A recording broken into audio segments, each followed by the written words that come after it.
Hello नमस्कार दोस्तों। देखिए इसमें हम लोग देखेंगे कि बॉइलिंग पॉइंट का ऑर्डर किस तरह से होता है अल्काइल हैलाइड में। ठीक है, तो सबसे पहले ध्यान रखिएगा बॉइलिंग पॉइंट उसका ज़्यादा होगा जिसका मोलिकुलर मास ज़्यादा होगा। एक फैक्टर होता है मोलिकुलर मास, ठीक है। दूसरा जो फैक्टर होता है वो होता है ब्रांचिंग।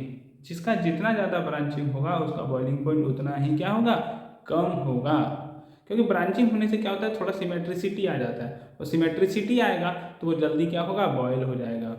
ठीक है, तो यहाँ पे ध्यान दीजिएगा। सबसे पहला मोलिकुलर मास, मतलब जो ज़्यादा होगा तो खुद सोचिए कि जो ज़्यादा होगा उसका बॉइलिंग पॉइंट भी क्या होगा, ज़्यादा होगा। और ज़्यादा सिमेट्रिक होगा तो भी बॉइलिंग पॉइंट क्या होगा, कम हो जाएगा। क्योंकि सिमेट्रिसिटी आप एक एग्जाम्पल के तौर पे याद रख सकते हैं। मान लीजिए आप लकड़ी जला रहे हैं तो लकड़ी का आप टुकड़ा टुकड़ा करेंगे तो जल्दी जल जाएगा, मतलब उसका बॉइलिंग पॉइंट क्या होगा, कम होगा। एग्जाम्पल के तौर पर सिर्फ ध्यान रखने के लिए। अब यहाँ ध्यान दीजिए, सबसे पहले तो मैं आपको ये बता दूं कि सबसे ज़्यादा जो बॉइलिंग पॉइंट होगा यदि अल्काइल हैलाइड का ग्रुप का बात करते हैं और अल्काइल ग्रुप सेम है तो सबसे ज़्यादा आर का होगा। आर के बाद ब्रोमीन का होगा, फ्लोरीन क्लोरीन ब्रोमीन आयोडीन, उसी ऑर्डर में पहले आर फिर आर। उसके बाद ये ज़्यादा होगा किससे, ध्यान दीजिएगा, RCl से होगा। और ये ज़्यादा होगा किससे, RF से ज़्यादा होगा। सबसे ज़्यादा RCl, फिर RBr, फिर RCl, फिर RF।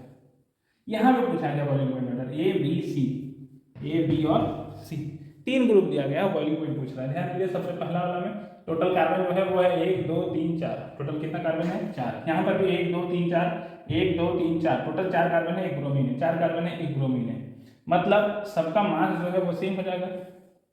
सबका मास जो है वो क्या हो जाएगा, सेम हो जाएगा।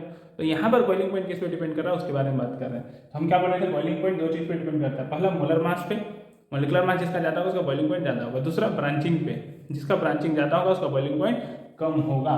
तो यहाँ पर देखिए किसी भी तरह का कोई ब्रांचिंग नहीं है। यहाँ पर देखिए एक ब्रांचिंग दिख रहा है, और यहाँ पर यदि हम देखें तो यहाँ पर भी ब्रांचिंग दिख रहा है।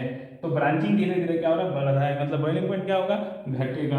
मतलब सबसे ज़्यादा बॉइलिंग पॉइंट होगा ए का, फिर होगा बी का, फिर होगा सी का। सबसे ज़्यादा बॉइलिंग पॉइंट ए, फिर बी, फिर सी। क्योंकि ब्रांचिंग बढ़ा तो बॉइलिंग पॉइंट क्या होगा, घटेगा।